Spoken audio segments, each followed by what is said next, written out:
Hello students, good morning. Shivaji group of institutions की online class में कक्षा 9 के समस्त विद्यार्थियों का स्वागत है। बच्चों, मैं आपको हिंदी विषय के अंतर्गत गद्य भाग से गुरु नानक देव पाठ पढ़ा रही हूँ और इसमें इसके पूर्व के वीडियो मैंने इसका कुछ भाग आपको पढ़ा दिया है।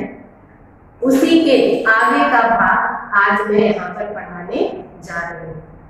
तो बच्चों, यहाँ पर लेखक ने बताया है कि आज से 500 वर्ष पहले हमारा जो देश था वो वहाँ अनेकों विषम परिस्थितियां उत्पन्न हो गई थी। लोग धर्म के मार्ग से भटक गए थे, चारों ओर अत्याचार व्याप्त था, लोगों की विचारधारा दूषित हो गई थी। तो इस तरह से उस समय अनेक संत थे और उन संतों ने समाज में फैली हुई इन बुराइयों को दूर करने के लिए प्रयास भी किया। तो उन संतों में कुछ ने तो कठोर वचनों का प्रयोग करते हुए उनका कठोरता से विरोध किया। कुछ ऐसे संत थे जिन्होंने लोगों की विचारधारा पर करारा व्यंग्य भी किया। कुछ ऐसे थे जिन्होंने अनेकों तर्क प्रस्तुत करके लोगों की विचारधारा को बदलने का प्रयास किया। ऐसे ही संतों में जो गुरु नानक देव थे, उनके कार्य करने की जो पद्धति थी वो बिल्कुल अलग थी। उन्होंने ना तो किसी पर व्यंग्य किया, ना उन्होंने तर्क दिए और ना ही उन्होंने और कोई मार्ग अपनाया। उन्होंने एक ही मार्ग अपनाया और वह क्या था कि गुरु नानक देव ने अपनी सीधी सरल वाणी से लोगों के आचरण को, उनके व्यवहार को और उनके अंदर निहित जो अभिमान की भावना है इसे समाप्त करने के लिए प्रयास किया। तो यहाँ पर आगे के गद्यांश में यही दिया गया है। तो लेखक ने बताया है कि यह आश्चर्य की बात है कि विचार और आचार की दुनिया में इतनी बड़ी क्रांति ले आने वाला यह संत इतने मधुर, इतने स्निग्ध, इतने मोहक वचनों का बोलने वाला है। तो लेखक यहाँ पर आश्चर्य कर रहा है कि ये बड़े आश्चर्य की बात है कि जो गुरु नानक देव थे वो बड़े ही मधुर वचनों का प्रयोग करते थे, बड़े ही सीधे सरल स्वभाव वाले थे, लेकिन फिर भी उन्होंने अपने उन मधुर वचनों से, अपनी उस वाणी से इस देश की जनता को पूरी तरह से प्रभावित कर दिया था और उनकी बातों का इस देश की जनता पर इतना प्रभाव हुआ कि उनकी जो विचारधारा थी वो बदल गई। इसके साथ साथ उनका जो आचार व्यवहार आचरण था उस आचरण को बदल दिया। इस तरह से गुरु नानक देव ने विचार और आचरण की दुनिया में बदलाव करके एक नई क्रांति उत्पन्न कर दी थी। तो किसी का दिल दुखाए बिना, किसी पर आघात किए बिना कुसंस्कारों को छिन्न करने की शक्ति रखने वाला, नई संजीवनी धारा से प्राणी मात्र को उल्लसित करने वाला यह संत मध्यकाल की ज्योतिष मंडली में अपनी निराली शोभा से शरद पूर्णिमा के पूर्ण चंद्र की तरह ज्योतिषमान है। तो यहाँ पर लेखक कहता है कि जो गुरु नानक देव थे उन्होंने लोगों की विचारधारा को बदल दिया, उनके आचरण को बदल दिया, लेकिन कैसे? किसी का दिल दुखाए बिना।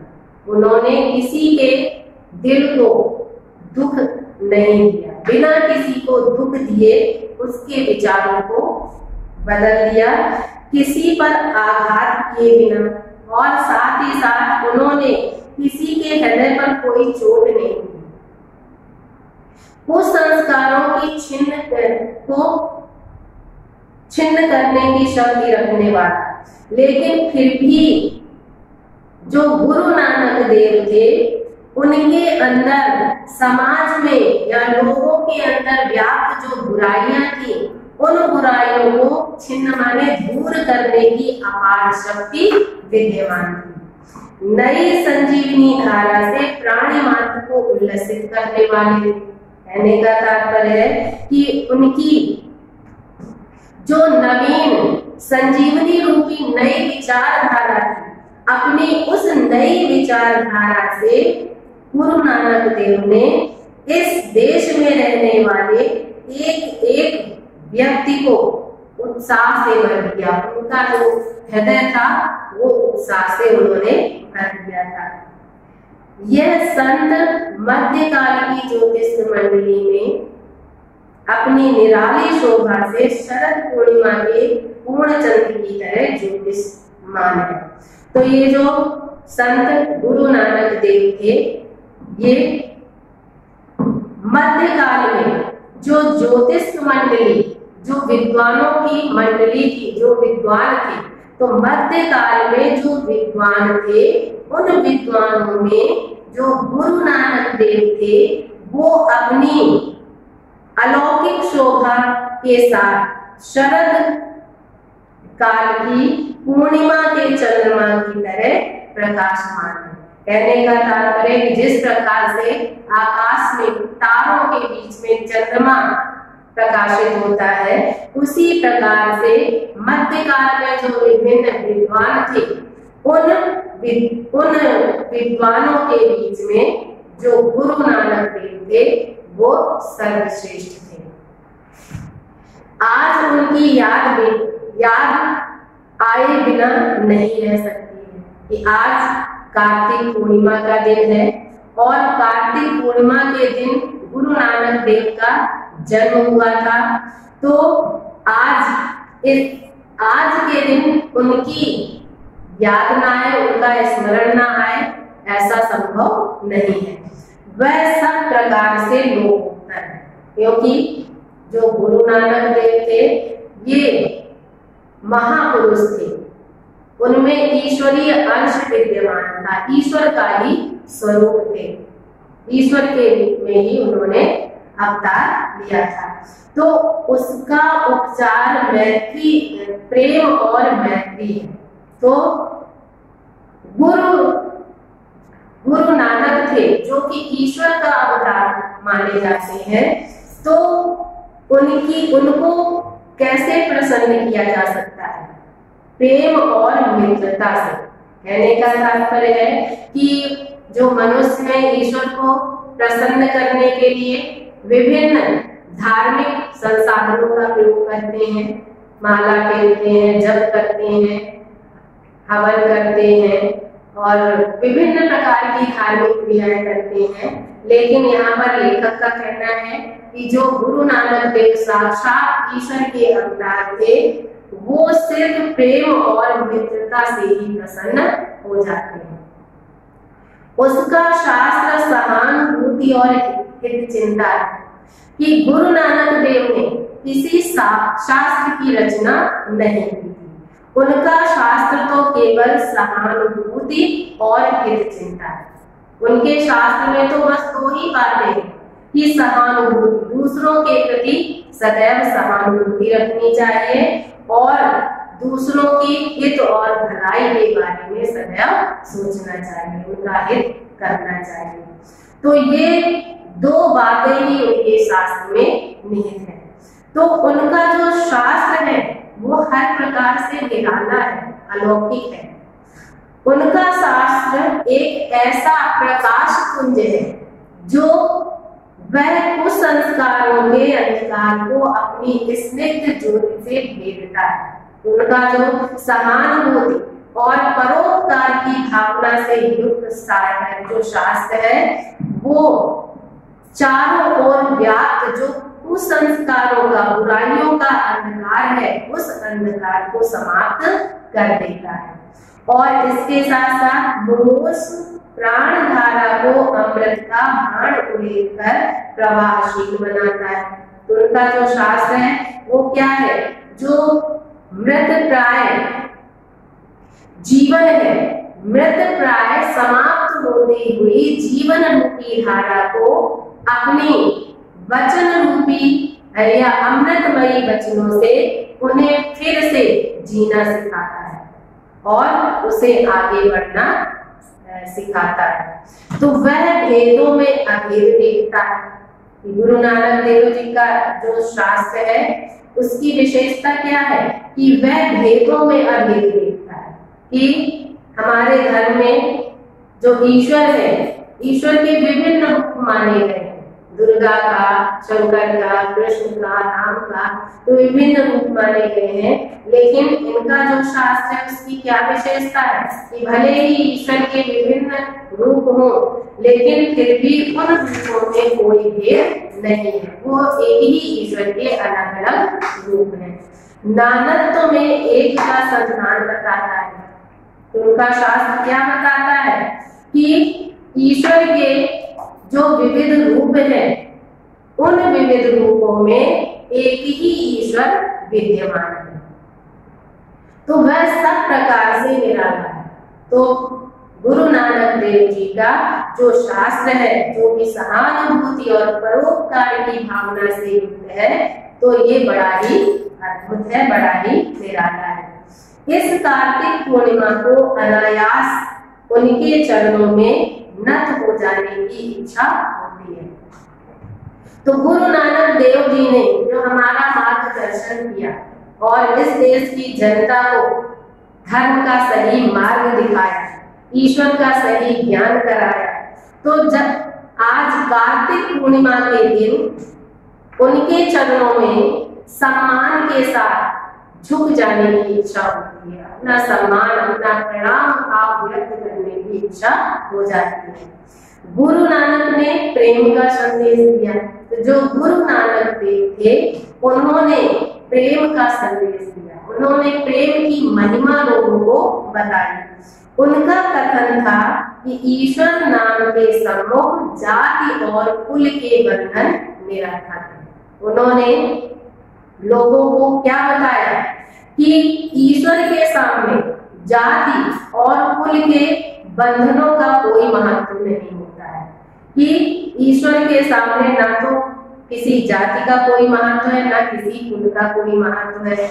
ईश्वर के लिए तो सभी जातियां समान है, सभी कुल एक जैसे हैं, क्योंकि मनुष्य जीवन का जो चरम प्राप्तव्य है वह स्वयं प्रेम रूप है।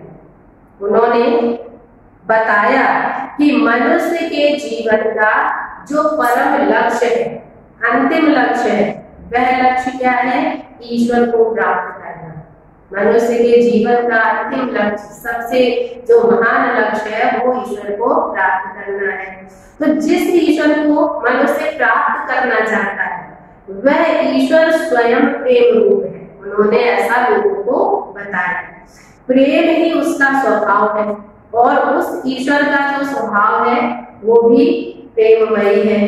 प्रेम ही उसका साधन है और वह अपने कार्य, सारे कार्य प्रेम से ही सिद्ध करता है।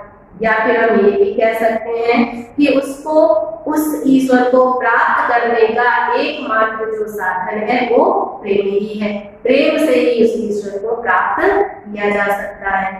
अरे ओ मुग्ध मनुष्य, सच्ची प्रीति से ही तेरा मान अभिमान नष्ट होगा।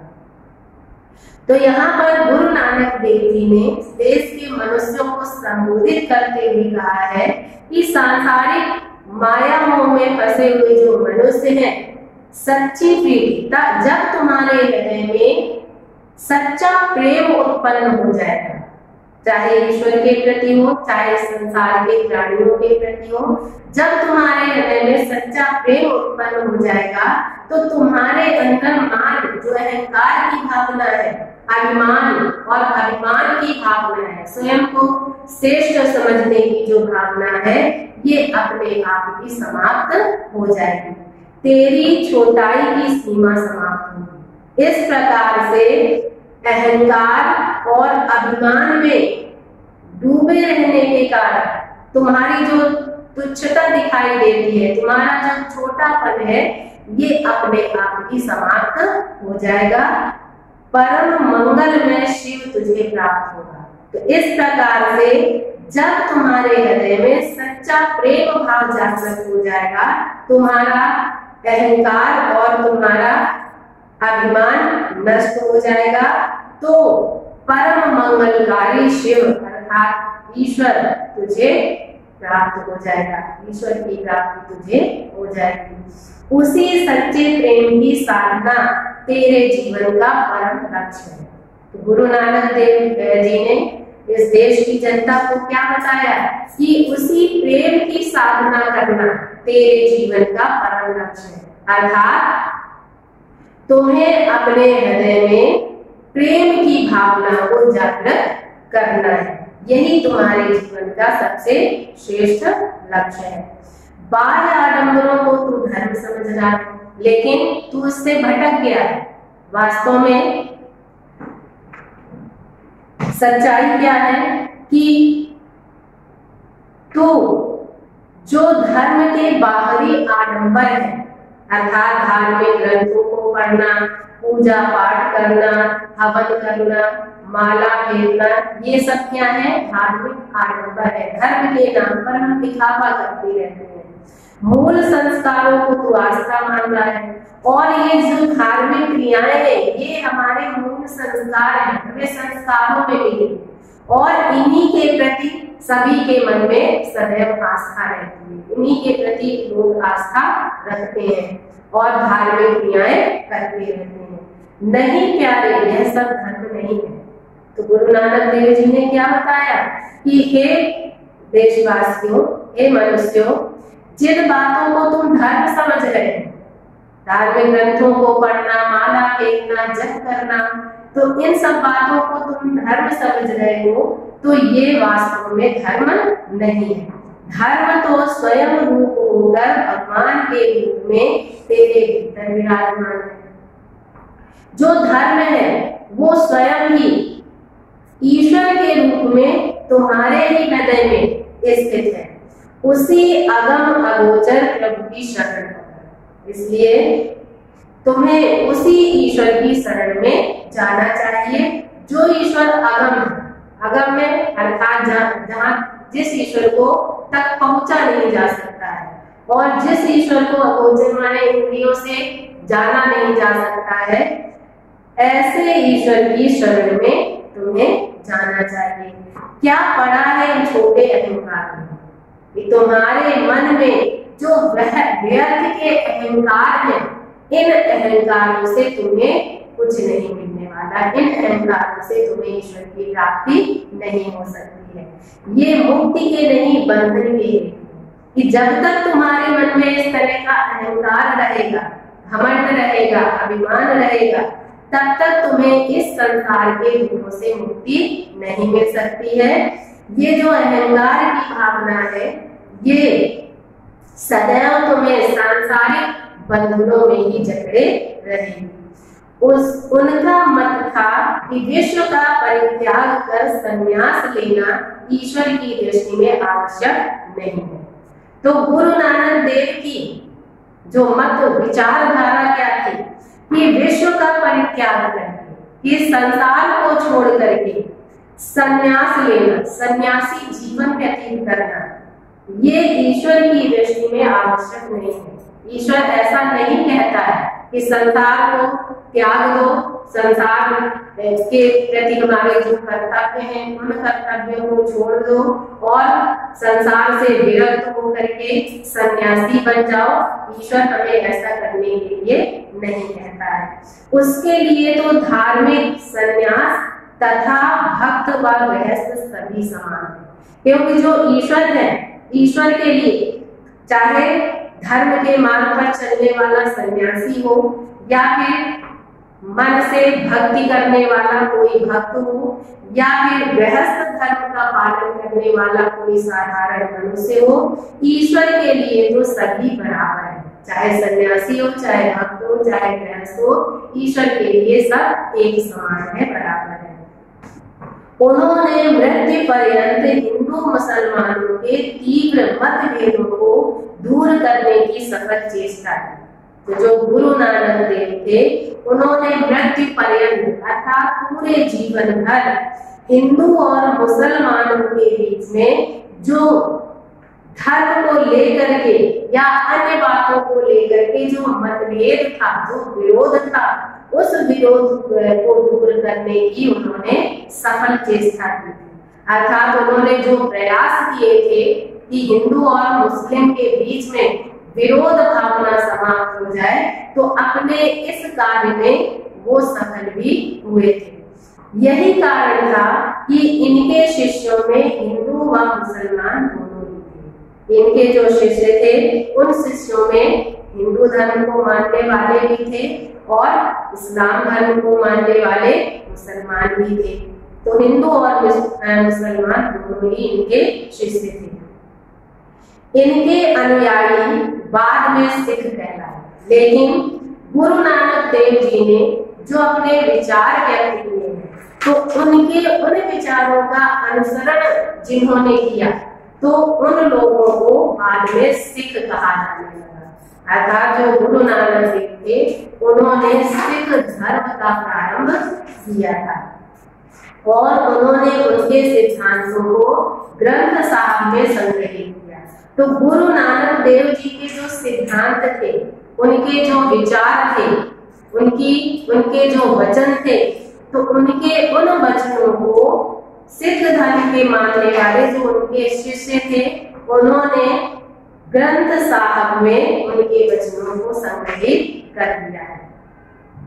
तो यहाँ पर गुरु नानक देव के जो जिन वचनों को गुरु ग्रंथ साहब में संग्रहित किया गया है, तो उन्होंने क्या कहा है कि धन्य हो हे अहम अगोचर अलग अपार देव, तुम्ही मेरी चिंता करो, जहां तक देखता हूँ वहां तक जल में, थल में, पृथ्वी में सर्वत्र तुम्हारी ही लीला व्याप्त है, घट घट में तुम्हारी ज्योति उद्भाषित हो रही है। तो इसमें उनकी वाणी में नीचे दिया गया है, उन्होंने क्या कहा था? अगम, हे ईश्वर आप अगम हो, आप तक पहुंचा नहीं जा सकता है। अगोचर, आपको इंद्रियों से जाना नहीं जा सकता है। अलग, आपको नेत्रों से देखा नहीं जा सकता है। अपारा, आपकी जो लीला है वो अपार है, अपरंपार है। चिंता करो हमारी, तो हे परमात्मा आप हमारी चिंता करें। जल थल माही अली फलपुरीला, तो जहां तक देखता हूँ, उनका क्या कहना था कि मैं जहां तक देखता हूँ वहां तक जल थल, जल में, थल में, माही अली और संपूर्ण पृथ्वी में भरपूरीला तुम्हारी ही लीला सर्वत्र व्याप्त है। घट घट में तुम्हारी ज्योति उद्भासित हो रही है। उन्होंने कहा कि हे ईश्वर, तुम्हारी जो दिव्य ज्योति है इस संसार के प्रत्येक प्राणियों के अंतर्हृदय में प्रकाशित हो रही है। तो बच्चों, आज के लिए बस इतना ही भाग मैं पढ़ाऊंगी। अब इसमें गृह कार्य करने के लिए मैं आपको एक गद्यांश दे रही हूँ। इसमें गद्यांश में गुरु नानक ने प्रेम का संदेश दिया है। उनका कथन था कि ईश्वर नाम के सम्मुख जाति और कुल के बंधन निरर्थक है, क्योंकि मनुष्य जीवन का जो चरम कर्तव्य है वह स्वयं प्रेम है। प्रेम ही उसका स्वभाव है, प्रेम ही उसका साधन है। अरे ओ मुग्ध मनुष्य, सच्ची प्रीति से ही तेरा मान अभिमान नष्ट होगा, तेरी छोटाई की सीमा समाप्त होगी, परम मंगल में शिव तुझे प्राप्त होगा। उसी सच्चे प्रेम की साधना तेरे जीवन का परम लक्ष्य है। बाह्य आडंबरों को तू धर्म समझ रहा है, मूल संस्कारों को तू आस्था मानता है। नहीं प्यारे, यह सब धर्म नहीं है। धर्म तो स्वयं रूप होकर भगवान के रूप में तेरे भीतर विराजमान है। तो इस गद्यांश के प्रश्न उत्तर आपको लिखने हैं। तो इसमें पहला प्रश्न दिया गया है, प्रस्तुत गद्यांश का संदर्भ लिखिए। इसके बाद दूसरा है, रेखांकित अंश की व्याख्या कीजिए। अब रेखांकित अंश में है, अरे ओ मुग्ध मनुष्य, सच्ची प्रीति से ही तेरा मान अभिमान नष्ट होगा, तेरी छोटाई की सीमा समाप्त होगी, परम मंगल में शिव तुझे प्राप्त होगा, उसी सच्चे प्रेम की साधना तेरे जीवन का परम लक्ष्य है। तो यहाँ तक रेखांकित अंश है। इसके बाद नेक्स्ट क्वेश्चन दिया गया है, मनुष्य के जीवन का परम उद्देश्य क्या है। इसके बाद क्वेश्चन है, व्यक्ति का अभिमान किससे नष्ट होगा। इसके बाद क्वेश्चन दिया गया है, मंगल में शिव की प्राप्ति व्यक्ति को कब होती है। इतने क्वेश्चन आपको करने हैं। ये गृह कार्य की कॉपी में आप सुंदर राइटिंग में सही तरीके से करेंगे। तो आज के लिए इतना ही, और इसके साथ साथ ये क्वेश्चन करने हैं। Okay, thank you, have a nice day.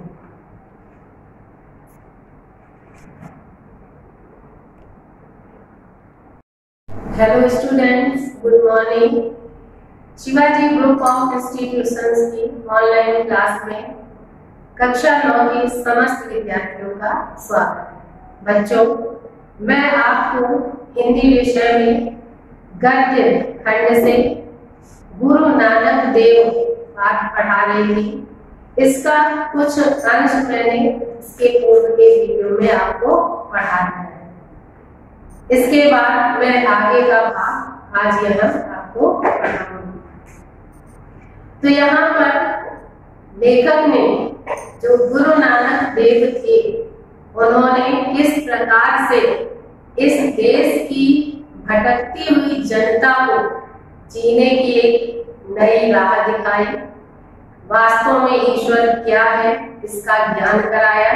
तो इसका यहाँ पर लेखक ने इस पाठ में वर्णन किया है। तो आगे यहाँ पर लेखक ने बताया है कि जो गुरु नानक देव थे वो बड़ी ही सीधी सरल वाणी का प्रयोग करते थे, लेकिन उनकी उस सीधी सरल वाणी में भी लोगों को प्रभावित करने की अद्भुत क्षमता थी। तो इसी का यहाँ पर लेखक ने आगे के गद्यांश में वर्णन किया है। तो यहाँ पर लेखक कहता है कि अद्भुत है गुरु की वाणी की सहज वेधक शक्ति।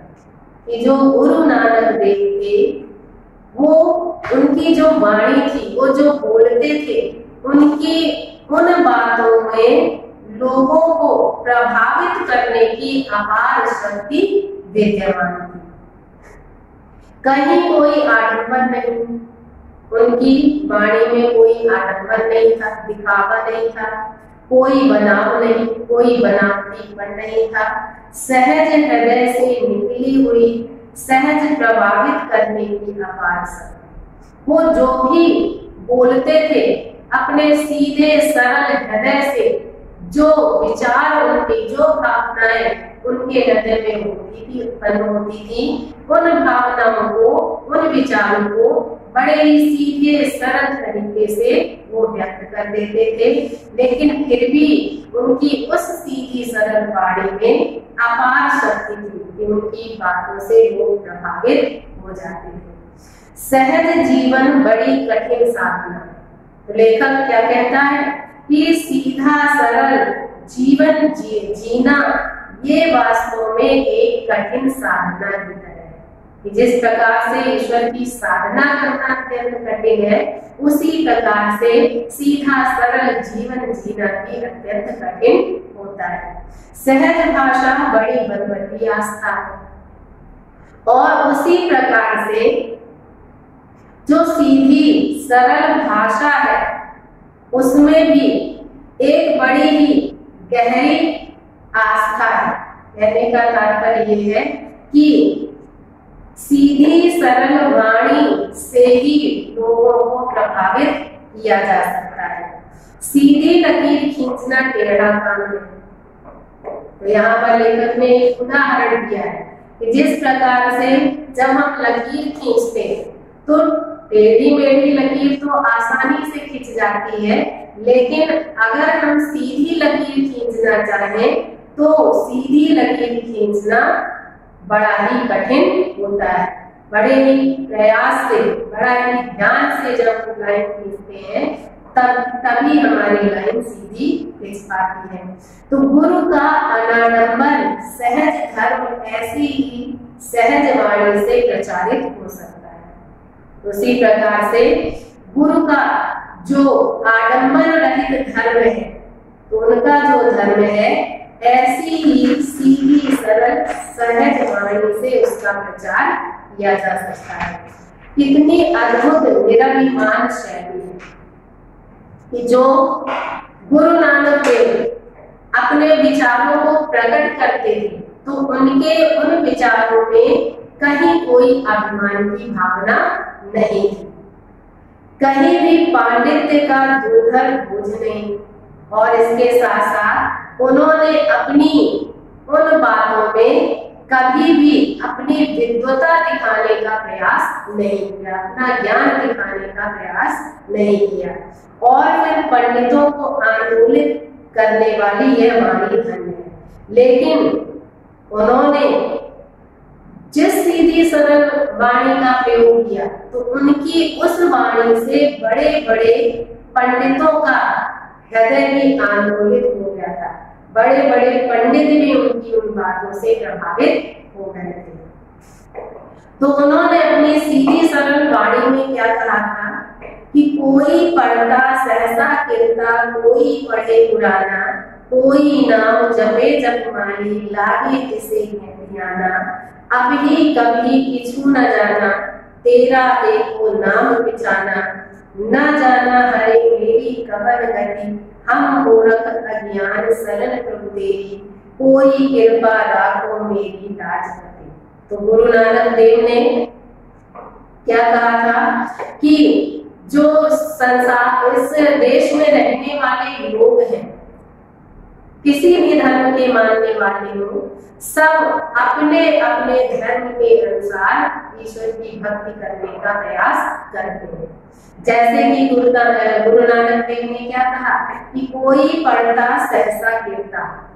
कुछ लोग तो ऐसे हैं जो मागधी और प्राकृत भाषा में लिखे गए जैन ग्रंथों का या बौद्ध धर्म से संबंधित ग्रंथों को पढ़ते हैं, अर्थात जो जैन धर्म को मानते हैं वो जैन ग्रंथों को पढ़ते हैं, और जो बौद्ध धर्म को मानते हैं वो बौद्ध धर्म से संबंधित ग्रंथों को पढ़ते हैं, और इस प्रकार से ईश्वर के प्रति अपनी भक्ति प्रकट करते हैं।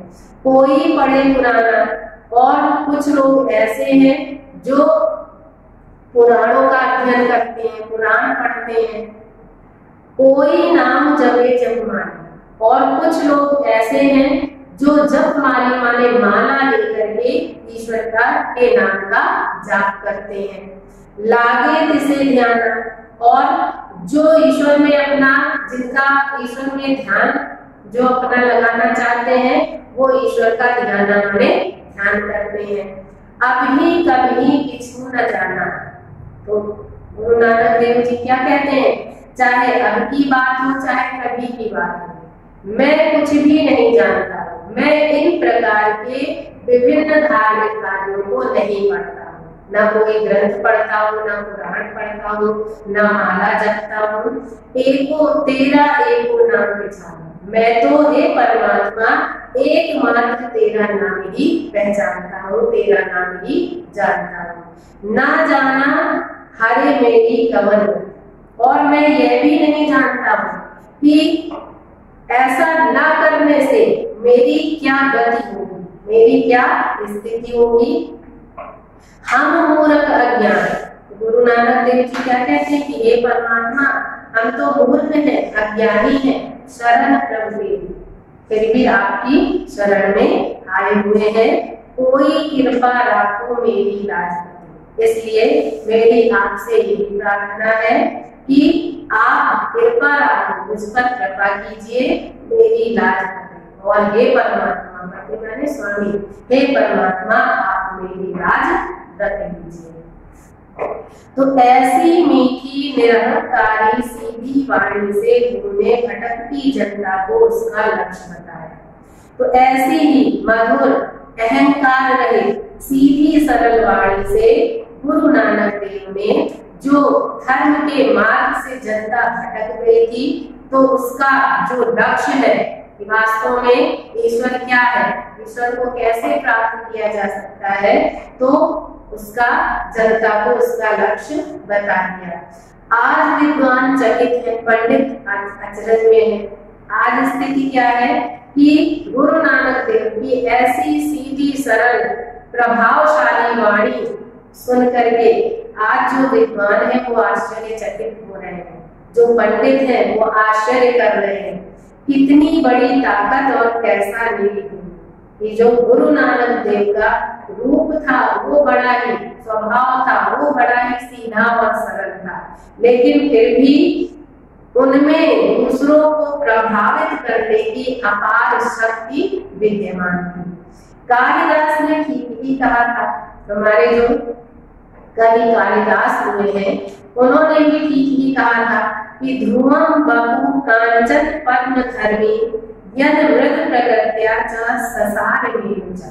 उन्होंने क्या कहा था कि जो रूप से स्वर्ण कमल के धर्म वाला होता है, जो रूप से स्वर्ण कमल के गुणों के समान होता है, गुणों वाला होता है, वह निश्चय ही स्वभाव से मृग होता है, किंतु इतना ही नहीं, किंतु सारवान भी होता है, उसकी बातों में सार भी होता है, उसकी बातों का महत्व भी होता है।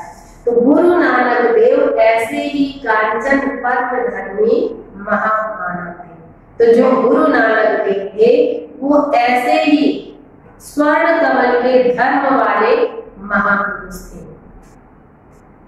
मृदु प्रकृत्या च ससार मेरुचा। वो प्रकृत्या माने स्वभाव से, मृदु माने कोमल थे, उनका स्वभाव बड़ा ही कोमल था, और फिर भी ससार में, लेकिन फिर भी उनकी वाणी में बड़ी ही सार्थकता थी, प्रभाव करने की अपार क्षमता थी। किसी लकीर को मिटाए बिना छोटी बना देने का उपाय है बड़ी लकीर खींच लेना। अब यहाँ पर लेखक ने एक उदाहरण प्रस्तुत किया है। उदाहरण क्या है कि कोई लकीर है, उसको छोटा करना हो, तो छोटा करने के लिए उस लकीर को मिटाया ना जाए, बिना मिटाए हुए उस लकीर को छोटा कैसे किया जाए, उसका एक ही उपाय है। वह उपाय क्या है कि उस लकीर के बराबर एक बड़ी लकीर अगर हम खींच दें तो उस बड़ी लकीर के सामने पहली लकीर स्वयं ही छोटी हो जाएगी। तो इस तरह से उस लकीर को बिना मिटाए हुए हम छोटा कर सकते हैं। क्षुद्र अहमिकाओं और अर्थहीन संकीर्णताओं की क्षुद्रता सिद्ध करने के लिए तर्क और शास्त्रार्थ का मार्ग कदाचित ठीक नहीं है। तो यहाँ पर गुरु नानक देव की विचारधारा क्या थी कि क्षुद्र अहमिकाओं के लोगों के मन में अहंकार व्याप्त था, और अहंकार कैसा था? निरर्थक। क्या अहंकार था कि मैं बड़ा हूँ, मैं अच्छा हूँ, मेरी जाति ऊंची है, मेरा धर्म महान है। तो इस तरह की छोटे छोटे जो बातें थी, इन बातों का जो अहंकार था वो लोगों के मन में व्याप्त था, और अर्थहीन संकीर्णताओं की क्षुद्रता, और इसके साथ साथ लोगों का जो मन था वो व्यर्थ की संकीर्ण विचारधाराओं से घिरा हुआ था। अर्थात कहने का तात्पर्य है कि प्रत्येक व्यक्ति सिर्फ अपने तक ही सीमित रह गया था, अपने स्वार्थ के बारे में सोचता था, अपनी भलाई के बारे में सोचता था, दूसरों के हित और भलाई के बारे में मनुष्य नहीं सोच रहा था। तो मनुष्य की ऐसी विचारधारा को छोटा सिद्ध करने के लिए उन्होंने क्या किया कि तर्क और शास्त्रार्थ का मार्ग कदाचित ठीक नहीं। उन्होंने क्या कहा कि इन विचारधाराओं को समाप्त करने के लिए तर्क देने की आवश्यकता नहीं है और न ही शास्त्रार्थ करने की आवश्यकता है। सही उपाय है इन विचारधाराओं को, ऐसी विचारधाराओं से मनुष्य को मुक्त कराने के लिए एक ही उपाय है, और वह उपाय क्या है? बड़े सत्य को प्रत्यक्ष करने का। जो एक बड़ा सत्य है, जो उस सत्य को जनता के सामने लाकर रख देना। तो गुरु नानक ने यही किया। तो जो गुरु नानक देव थे उन्होंने यही कार्य किया। उन्होंने जनता को बड़े से बड़े सत्य के सम्मुखीन कर दिया। तो गुरु नानक देव ने जनता को जो सबसे बड़ा सत्य था, उस सत्य को जनता के सामने लाकर रख दिया। हजारों दिए उस महाज्योति के सामने स्वयं फीके पड़ गए। तो इस प्रकार से लेखक कहता है, जिस प्रकार से सूर्य के उदित होने पर जो दिए हैं उनका प्रकाश मंद हो जाता है, धीमा हो जाता है, उसी प्रकार से गुरु नानक देव ने अपने विचारों का जो प्रकाश फैलाया, उन विचारों के प्रकाश के सामने जो अन्य लोगों की विचारधारा थी, वो विचारधारा स्वयं ही फीकी पड़ गई। उसका महत्व स्वयं ही कम हो गया। तो भगवान जब अनुग्रह करते हैं तो अपनी दिव्य ज्योति ऐसे महान संतों में उतार देते हैं। तो यहाँ पर लेखक क्या कहता है कि जो भगवान है वो सदैव अपने भक्तों से प्रेम करता है। भगवान अपने भक्तों से प्रेम करता है, और जब कभी भी अपने भक्तों को किसी संकट में देखता है, कठिनाई में देखता है, तो भगवान सदैव अपने भक्तों के संकट को दूर करने के लिए तैयार रहते हैं। और उस संकट को दूर कैसे करते हैं? तो यहाँ पर लेखक ने बताया है कि भगवान जब अनुग्रह करते हैं, कि जब भगवान देखते हैं कि उनके भक्त संकट में है, तो भगवान अपने भक्तों पर उपकार करते हैं। और भगवान क्या करते हैं कि अपनी दिव्य ज्योति ऐसे महान संतों में उतार देते हैं कि जो ईश्वर है, ईश्वर अपनी उस अलौकिक ईश्वरीय ज्योति को, ईश्वरीय अंश को किसी न किसी संत के रूप में इस धरती में उतार देते हैं। अर्थात जो ईश्वरीय ज्योति है, ईश्वरीय अंश है या ईश्वर है, वो किसी न किसी संत या महापुरुष के रूप में इस धरती पर जन्म ले लेता है। तो एक बार जब ये ज्योति मानव देव को आश्रय करके उतरती है, तो चुपचाप नहीं बैठती। तो जो ईश्वरीय ज्योति है, जब मानव शरीर का आश्रय लेकर के इस धरती पर अवतरित होती है, अर्थात जो ईश्वर है किसी न किसी महापुरुष के रूप में जब इस धरती पर अवतरित होता है, अवतार लेता है, तो वह महापुरुष फिर चुपचाप नहीं बैठता है। वह क्रियात्मक होती है कि वो महापुरुष या उसके अंदर जो ईश्वरीय ज्योति है इस धरती पर जो कार्य करने के लिए आई है, अपने भक्तों का दुख दूर करने के लिए आई है, तो वो उस दुख को करने के लिए, उस कार्य को करने के लिए क्रियाशील हो जाती है। नीचे गिरे हुए अभाजन जनों को वह प्रभावित करती है, और इस प्रकार से वह ईश्वरीय ज्योति जो पतित लोग हैं, दुखी लोग हैं, ऐसे लोगों को प्रभावित करती है, उन पर उपकार करती है और उनको ऊपर उठाने का प्रयास करती है। तो वह उतरती है और ऊपर उठाती है। इस प्रकार से जो ईश्वरीय ज्योति है वो महापुरुष के रूप में इस धरती पर अवतार लेती है, इस धरती पर उतरती है, और इस धरती पर रहने वाले जो गिरे हुए लोग हैं, दीन है, दुखी है, ऐसे लोगों को ऊपर उठाने का प्रयास करती है। इसे पुराने पारिभाषिक शब्दों में कहें तो कुछ इस प्रकार होगा कि एक और उसका अवतार होता है दूसरी ओर औरों का उद्धार होता है। तो इसके लिए अगर पारिभाषिक शब्द कहें तो इस प्रकार से हम कह सकते हैं, लेखक ने बताया है कि इसका तात्पर्य यह है कि एक ओर तो उस ईश्वरीय शक्ति का किसी न किसी महापुरुष के रूप में इस धरती पर अवतार होता है, और दूसरी ओर इस धरती पर रहने वाले जो लोग हैं उन लोगों का उद्धार हो जाता है, दुखों और संकटों से उनको मुक्ति मिल जाती है। अवतार और उद्धार की यह लीला भगवान के प्रेम का सत्य रूप है।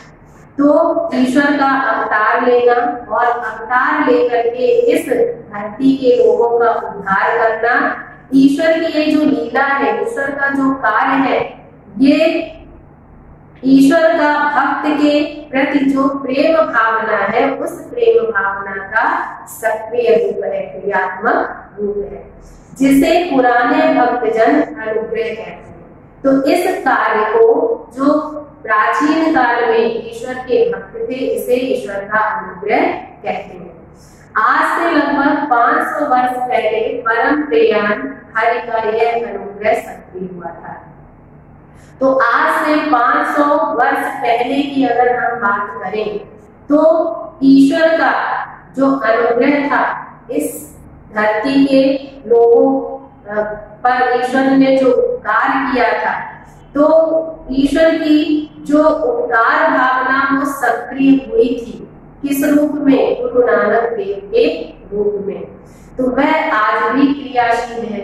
तो गुरु नानक देव ने इस धरती पर जन्म लेकर के जो इस धरती के लोगों को उद्धार किया था, इस धरती के लोगों के दुखों को मिटाया था, तो उनके विचारों के द्वारा आज भी वह कार्य आज भी उसी प्रकार से हो रहा है। आज कदाचित गुरु की वाणी की सबसे अधिक तीव्र आवश्यकता अनुभूत हो रही है। तो लेखक क्या कहता है कि आज फिर ऐसा समय आ गया है कि इस देश की जो जनता है वो अपने मार्ग से फिर से भटक रही है। तो गुरु नानक देव की जो वाणी है, प्रभावित करने वाली उनकी जो वाणी है, उस वाणी की आज फिर से आवश्यकता अनुभव हो रही है। महागुरु नई आशा, नई उमंग, नए उल्लास की आशा में आज इस देश की जनता तुम्हारे चरणों में प्रणत निवेदन कर रही है।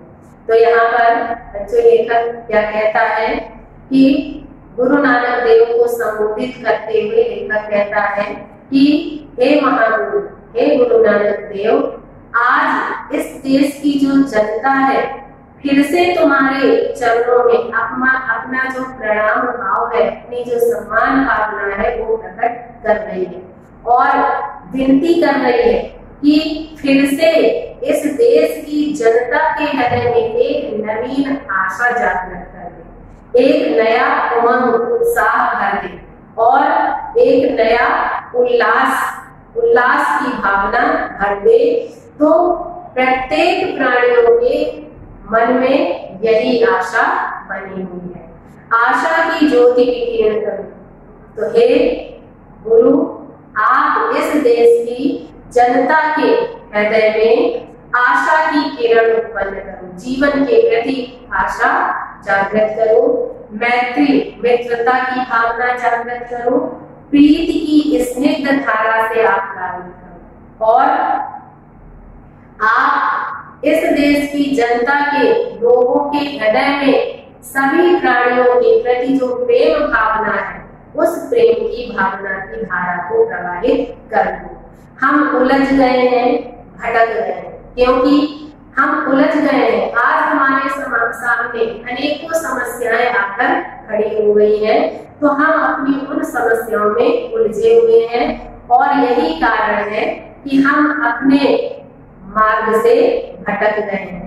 पर कृतज्ञता अब भी हम में रहती है, लेकिन भले ही हम समस्याओं में उलझे हुए हैं, अपने मार्ग से भटक गए हैं, लेकिन फिर भी हे गुरु नानक देव, आपने जो हमें जीवन के सही मार्ग पर चलना सिखाया था, तो उसके प्रति आपने जो हमारे प्रति उपकार किया था, तो उसके प्रति आज हमारे मन में अभी भी कृतज्ञता की भावना बनी हुई है। उसका उपकार हम आज भी मानते हैं।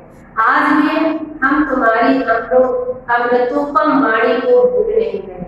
ये तुम्हारी अमृत के समान जो मीठी मधुर वाणी है, प्रभावित करने वाली वाणी है, उस वाणी को हम आज भी नहीं भूले हैं।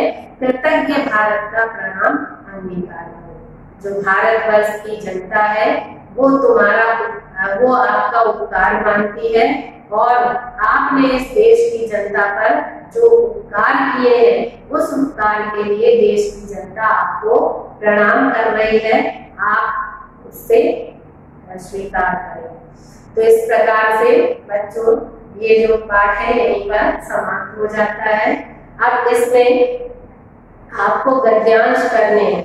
तो गद्यांश में पहला गद्यांश है, अद्भुत है गुरु की वाणी की सहज वेधक शक्ति, कहीं कोई आडंबर नहीं, कोई बनाव नहीं, सहज हृदय से निकली हुई, सहज प्रभावित करने की अपार शक्ति। सहज जीवन बड़ी कठिन साधना है, सहज भाषा बड़ी बलवती आस्था है, सीधी लकीर खींचना टेढ़ा काम है, गुरु का अनाडंबर सहज धर्म ऐसे ही सहज वाणी से प्रचारित हो सकता था। कितनी अद्भुत निरभिमान शैली है, कहीं भी पांडित्य का दुर्धर बोझ नहीं, और फिर भी पंडितों को आंदोलित करने वाली यह वाणी धन्य है। अब इसमें रेखांकित अंश में निशान लगाना है।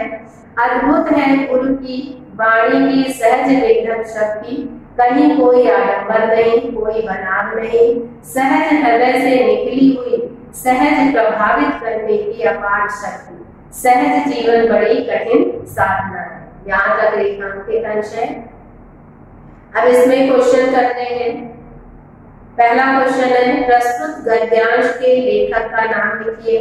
दूसरा है, रेखांकित अंश की व्याख्या कीजिए। नेक्स्ट क्वेश्चन है, गुरु नानक देव की उपदेश शैली किस प्रकार की है। इसके बाद क्वेश्चन दिया है, कठिन साधना किसे कहते हैं। लास्ट क्वेश्चन है, सहज धर्म की विशेषता लिखिए। तो इस तरह से ये जो गद्यांश है बच्चों, आपको गृह कार्य की कॉपी में सुंदर राइटिंग में व्यवस्थित रूप से करना है। तो आज के लिए बस इतना ही। Okay, thank you, have a nice day.